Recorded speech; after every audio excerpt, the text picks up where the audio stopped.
Hello everybody, welcome back once again to the Lost Odyssey walkthrough. Alright, so we are still in Numara, and I suspect we will be here probably the whole video. There's nothing to see around here, get lost! Should be on the street and taking a rest by the fountain when you get tired. That's everyday reality for the people of Numara. Okay. Alright, so let's head up here. This is where we found the dog, and there was a couple of seeds there. I see we've got a treasure chest in the background there. We'll have to figure out how to get that eventually. Alright, what's back here? Uh-huh, okay. Ah.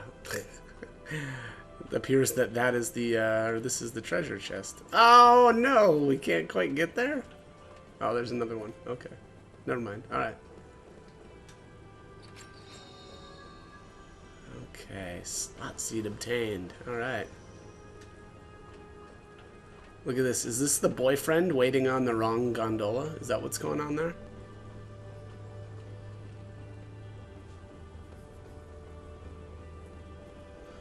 Boom, boom, boom, boom.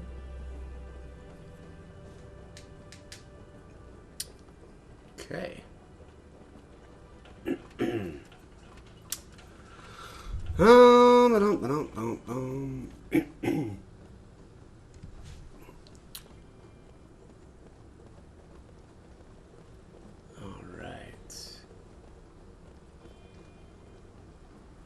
They're playing up on the roof before, but they won't tell me how to climb up there. Well, those jerks. Oh, look at this. Got a seed kind of hidden right here. Uh-huh.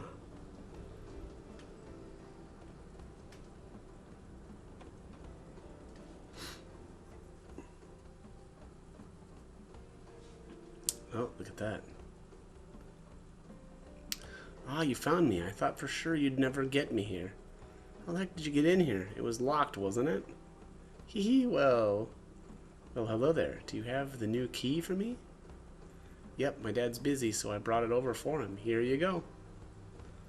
Whew, thank you. My old key was broken, so I couldn't open the door anymore. I was told that remaking it would take days. Your father's an exceptionally skilled man, though. He did the job in a fraction of the time. Well, here's your payment. Say thanks to your father for me, will you? The guy who runs the shop is my dad's best friend, so he asked him to help repair his broken key. So you snuck in without that key? Or with that key, sorry. That's not really fair at all, you know. Hey, it is too fair. Oh, here, this is what the shopkeeper gave me. My dad has a ton of these, so you can have them. Ooh, man-eaters. Bye-bye. Let's play again real soon. Yeah, let's do that. Man. Feels bad actually kind of taking all this stuff from this kid. Alright, what do we have here? Increases max MP. Grants me into sleep. We'll just chill on that for now, I guess.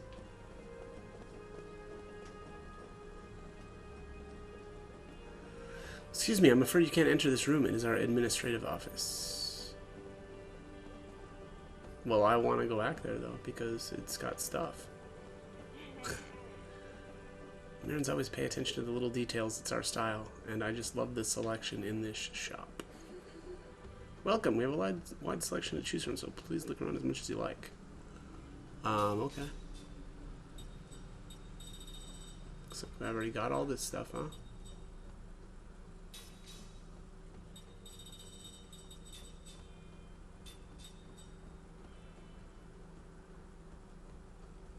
Huh.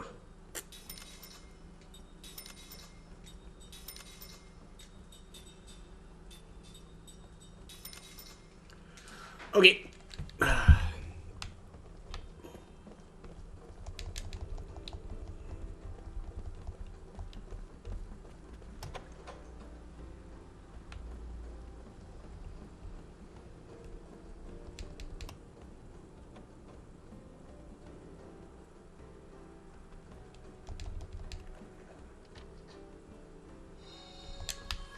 Wind bomb.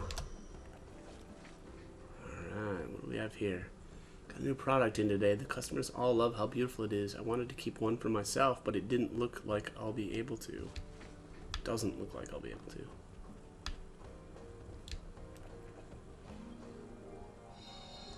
Seed obtained. Oh. Okay, is that?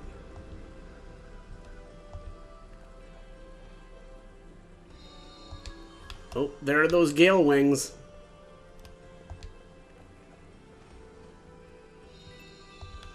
And 100 G's. Alright, let's make that ring, huh?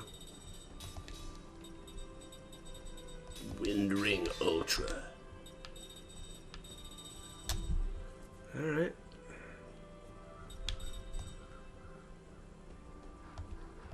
Wow.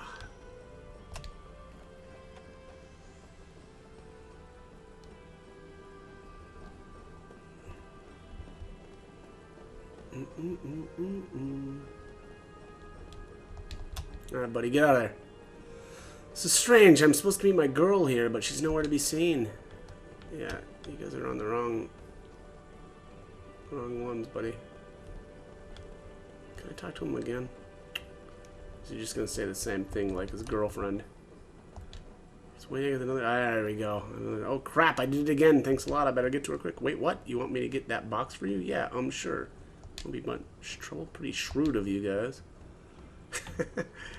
Yeah, pretty shrewd, I guess. Thanks.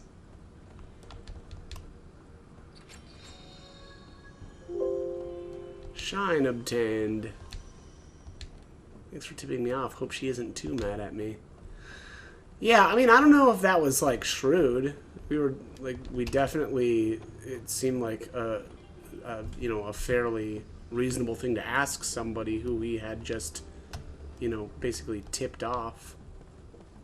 I mean, we may have just saved his relationship, so I don't know. Doesn't really seem like shrewd is the right word to be using there.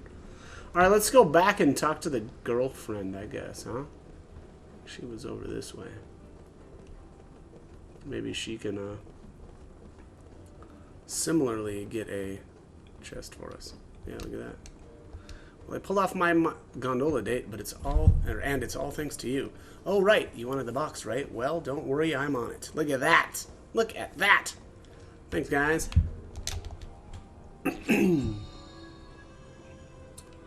Mimit ear obtained. Well, okay, he just says the same thing. Sorry, wait, no, it's alright. Where are we going? You know, we probably should have asked them, or demanded, perhaps, that they name their firstborn child after us. That also seems like a pretty reasonable ask, frankly, for quite obviously saving their relationship. Let's. Wait, have I been in this shop? Yeah. That's the one that I was just in. Okay. Let's keep going here. When I was younger, we would use gondolas to get around. We got by with nature, not magic power. Oh, okay. Makes sense. Thank you. Now the loading's all been taken care of. But are you sure this is okay? Won't the captain yell at you if he finds out how much you helped me? Ah, but don't worry about it. This sort of thing we can handle in a flash. Yeah, think of it as payback for all the hot lunches you've made us. If you need any more help, just give us a call.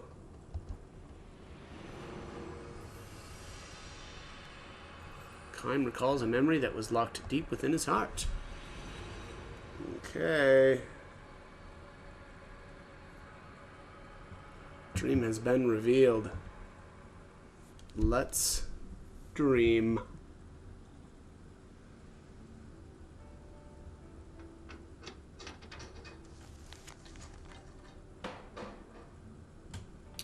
Letters from a weakling.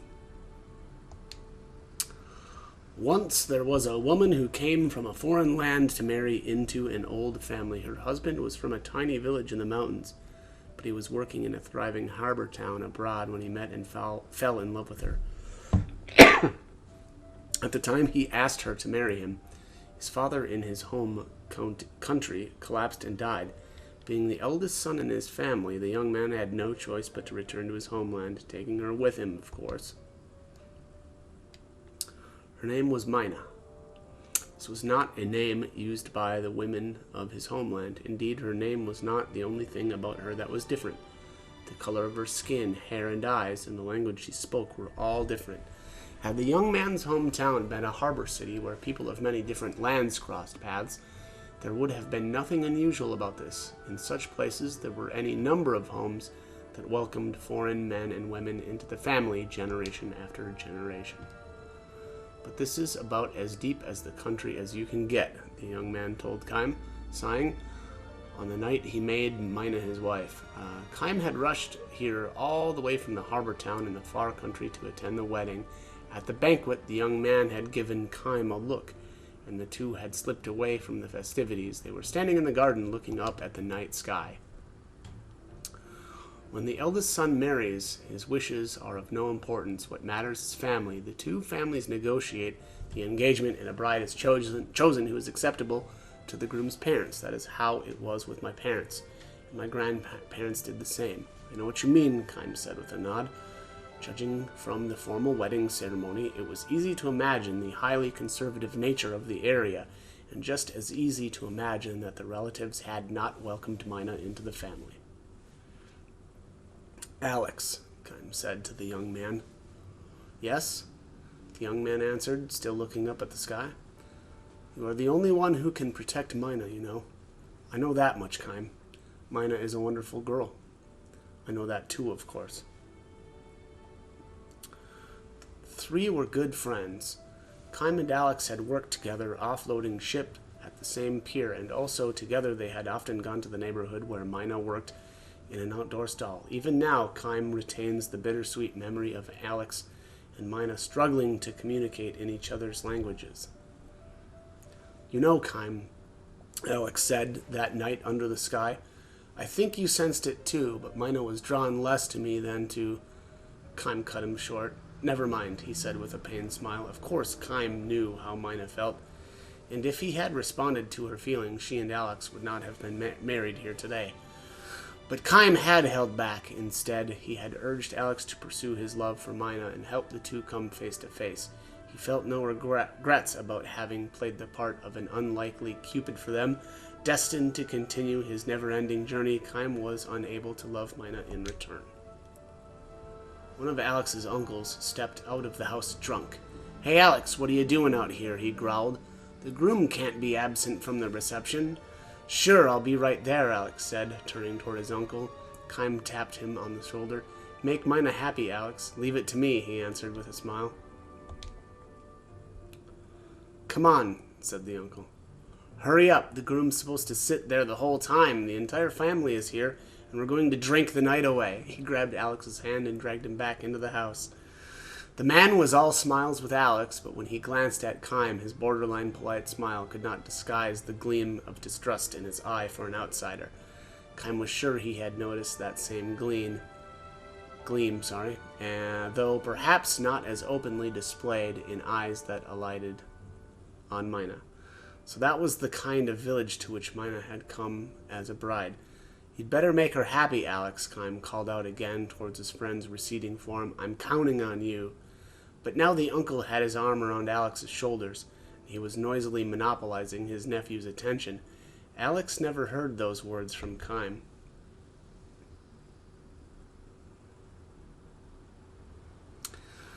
It was 3 months later when Alex came to visit Kime at work on the pier. I'm in town on a buying trip, so I thought I'd stop by to stay. Hello, Alex announced, but judging from the fatigue evident on his friend's face, Kime had a pretty good idea of his real reason for coming here. As casually as possible, Kime asked, how was Mina doing? With a feeble smile, Alex replied, after the wedding, things happened.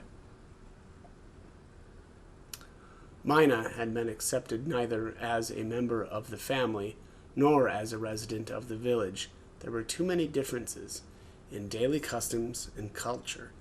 But the one thing that made Mina too different for the tiny village was the brown color of her skin. If only she could speak with people. Mina is trying her best to learn our language, but my mother and the other relatives make no attempt to learn hers. Not so much as a good morning or a thank you. They insist it's up to the daughter-in-law to do all the adapting. Still, Mina was working hard to draw closer to Alex's family and birthplace. She would be the first one out to the fields in the morning, work without a break until the sun went down, and do sewing until late at night. She would try to talk to people in the local dialect that Alex had taught her, using gestures and body language, and she would oblige profusely with abject smiles whenever she failed to understand what they were saying. Kime could easily imagine Mina going through these exertions, which made Alex's report all the more painful to him. You should come to visit us now and then, Kime. Mina would love to see you too, Kime responded vaguely with a silent nod. When Alex added, I want you to come and cheer her up, he said nothing in reply. What's wrong, Kime? Are you angry? I'm not going to visit. Why not? You promised me you'd make her happy, remember? We agreed that you're the only one who can do that. But still. Sorry, I haven't got time for this. I have to get this ship loaded before it sails at sunset. With his curt dismissal, Kime turned away and continued working. Alex stared at him from behind, looking frustrated and confused. Kime could feel his friend's gaze on his back. Because he could feel it, he kept working without another backward glance. Eventually, Alex gave up and left. Neither man spoke words of farewell.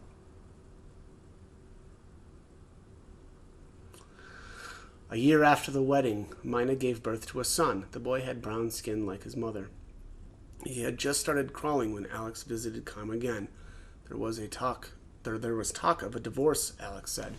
There's nothing wrong with our relationship. Mina and I love each other, that's for certain, but my mother and the relatives say that there is no way they can accept a brown-skinned child as the family heir.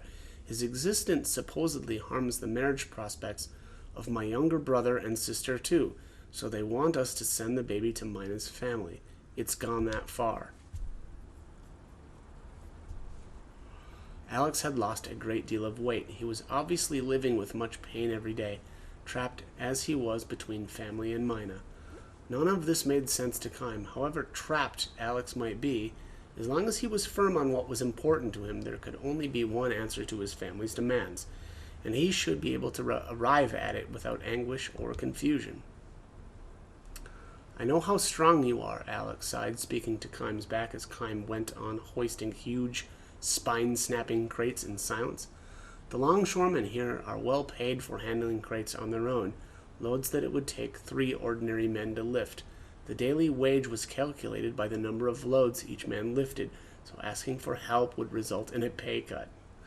For this reason, Kime and the others never complained or asked for help. They would lift even the heaviest loads by themselves. Alex had been like that too. If someone nearby asked him, "Are you going to be okay with that?" he would be all the more determined to do it on his own. Fine, fine. He would smile, and gritting his teeth, he would lift the giant load. But Alex was not like that anymore. I'm starting to think that maybe, in the long run, tying Mina down to a life in my village is just going to make her unhappy. My relatives say they'll support Mina and the baby, so it's not as if I'd be abandoning her or chasing her away. It's just that for both our sakes, starting a new life. Having finished piling crates on the deck, Kime turned towards Alex for the first time. He was looking down at Alex on the pier. And you're all right with that? Huh? If you're convinced it's the right thing, then go ahead and do it. It's not for me to interfere. Alex's features distorted under the impact of Kime's words. Kime said nothing more, but went back to work. His anger and frustration were reaching the boiling point. Alex had no idea that Mina had been writing to Kime on occasion since shortly after the wedding about the hardship she had been facing in the home of her husband's family. She said not a word. Instead, she would spell out how happy her current life was and declare repeatedly how much Alex loved her. Always the letters would end like this. I'm sure you two must be living happily, Kime. This was why Alex's report of the situation at home had filled him with such intense anger and frustration. He had never answered Mina's letters. He felt certain that if he were to write to her, whether with words of encouragement or comfort, or even playing along with her sad lies, something important that gave her spiritual support would snap in two. Come see the baby, Kime, Alex pleaded. Mina would be thrilled if you'd do that. Instead of responding to Alex, Kime called out to him from on the desk. See that crate over there? Can you lift it? The crate near Alex was the same size and weight as the one that Kime had just loaded onto the ship. In the old days, Alex would not have hesitated to carry it up to the ship, every muscle in his body shuddering. Now, however, Alex gave Kime one timid glance and, smiling to hide his embarrassment, said only, "Not me." Kime said nothing more. He felt strongly that their long friendship had come to an end, though in fact for Kime, whose life would go on through all eternity, it had been nothing more than a momentary acquaintance. Kime has been on his endless journey ever since. Now and then he thinks back to those bygone days. Both Alex and Mina long ago came to dwell among his distant memories, the kind of memories that revive with a deep sense of bitterness, and they are here to this day.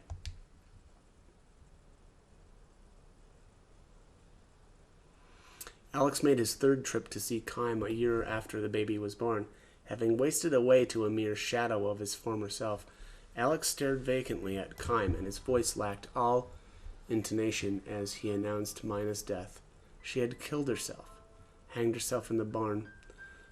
Kime was amazed at his own detachment as he took in Alex's words.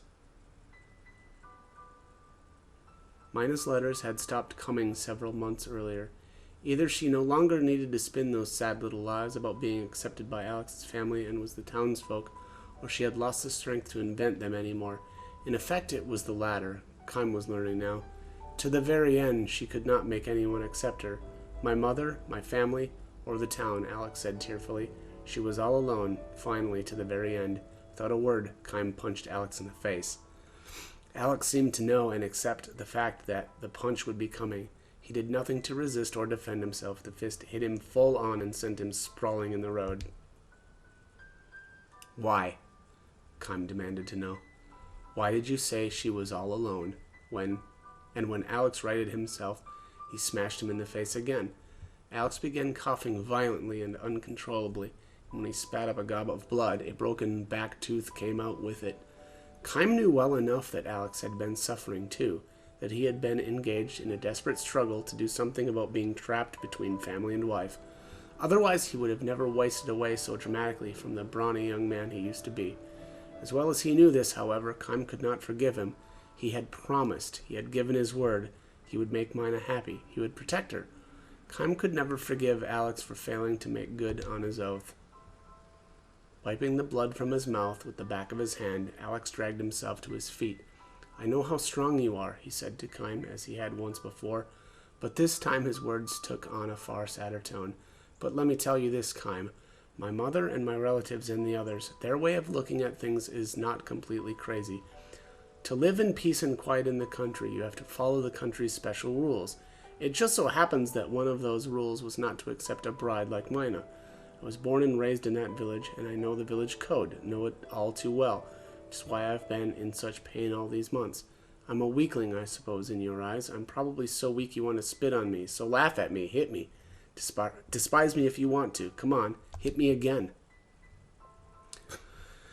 Alex thrust his face at Kime for more punishment, and Kime threw another punch. This one landed squarely on his nose and may have broken it. Alex crumpled to his knees. The blood that gushed from his nose was blacker than the blood from his mouth. Alex looked at Kime with a smile of self-derision. Mina should have been with you. That's what I think. If she had married you and not some weakling like me, she'd still be alive. In a wordless, strangled cry of rage, Kime lunged at Alex, grabbing him by the collar and hoisting him to his feet. Another punch, and still another. Kime was not planning to stop punching Alex. Now, though, with Kime's hand still fastened to the front of his shirt, Alex looked straight at Kime for the first time since coming to the dock. Why didn't you ever answer Mina's letters? That's all she was hoping for, a letter from you. She knew. So he knew. Alex knew everything. It's terrible out there in the country. Anybody who wants to can find out who wrote letters and who got them. Everybody out there is like family.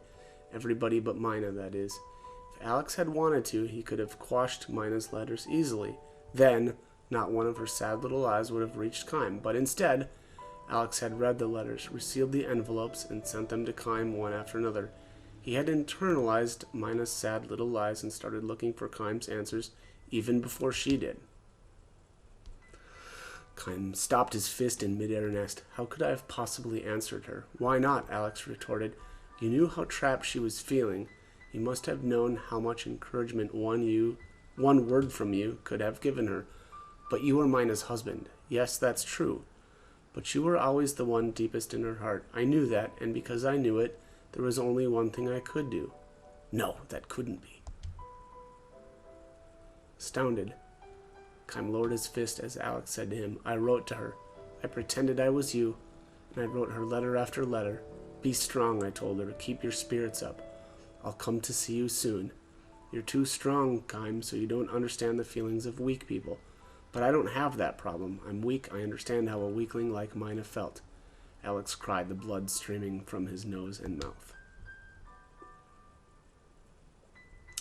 "There's one thing I don't know, though, Kime. I don't know whether Mina actually believed the letters I wrote were from you, or whether she knew what I was doing and pretended to believe. I wonder, was my life in my village so painful to her that she couldn't go on living there without pretending to believe?" Kime made no attempt to answer Alex's question. Slowly, he let the strength go out of his clenched fist and released his grip on Alex's shirt. Alex drew a steep step back from him, then took another step, putting distance between them before his final revelation. "There was one letter, just one, that I didn't send you. That was 3 months ago. It was the first letter in which Mina begged you for help. She said she wanted to run away and asked you to come and save her as soon as possible, to rescue her and the baby. That was the letter Alex threw away. Posing as Kime, he wrote a 2-word answer, 'Be strong.' The day after she read the letter from Alex, Mina hanged herself in the barn." Kime stood rooted to the spot, crestfallen. This left him momentarily defenseless.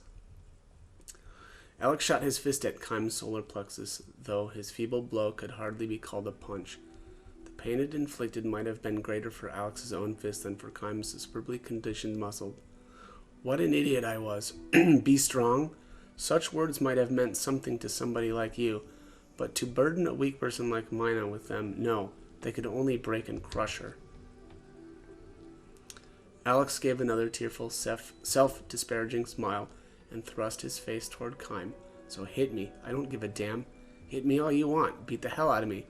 But let me ask you this, Kime. If I had sent her last letter to you, would you have finally answered that one? Would you have been able to accept Mina in all her weakness?" Kime did not know how to answer this question, nor did he raise a clenched fist to Alex again. So ended the story of Kime and Alex. Alex turned and walked away, but Kime could not bring himself to call out to him. He simply stood there, drained of all emotion, and watched him go. Alex did, however, turn to face Kime again when he had put enough distance between them so that Kime could barely make out his voice. "I can tell you this much, Kime," he shouted. "I'm going to raise that boy of mine. I'll make him into a man of my village. I may have been too weak to be a husband, but as a father I'll do better. I'll make him happy." Kime returned his words with a silent nod. Alex allowed the hint of a smile to show on his badly swollen face. He then turned on his heels once more and strode away. Kime never saw Alex again. Every now and then, Kime remembers Alex and Mina as he proceeds on his endlessly long journey. When he thinks back on what he himself was like in those days, wanting only to be strong in all things, the memory is a bitter one. If only he had been the person he is today, the present-day Kime would not have rejected such human weakness. Now he can accept that fact, sometimes with a pained smile, sometimes with genuine heartbreak, that everyone is weak. If only he could begin his journey again. Mina might not have had to die, but this is no more than a hopeless dream. He meets them only once, and they are gone forever. The mortals, the humans, the ones without eternal life. This is what makes them all the more dear to him. This is what makes his breast burn for them. Aware now that he has failed to love human weakness throughout his battles and his wanderings, Kime turns his steps towards Alex's old village. Alex himself, of course, is long since dead. But Alex's descendants, He can tell at a glance. They have brown skin. Brown-skinned youths are the one in charge of the village festivals. Brown-skinned old women teach girls how to weave floral decorations. Brown-skinned children and those who are not brown play together in all innocence, free of care. Perhaps this can compromise a tiny epilogue to the story of Alex, Kime, and Mina. The graves of Alex and Mina lie side by side atop a low, windswept hill. Kime picks flowers from the field and offers them at the doomed couple's graves before returning to the road. What is human strength after all? Kime does not know the answer to this question. And this is why, again today, his journey must go on. End. Jesus, another brutal one. All right, let's check our time. Oh, right on. All right, I'm going to end this one here. As always, I hope this guide was helpful, and hope you join me for more videos. Thank you for watching.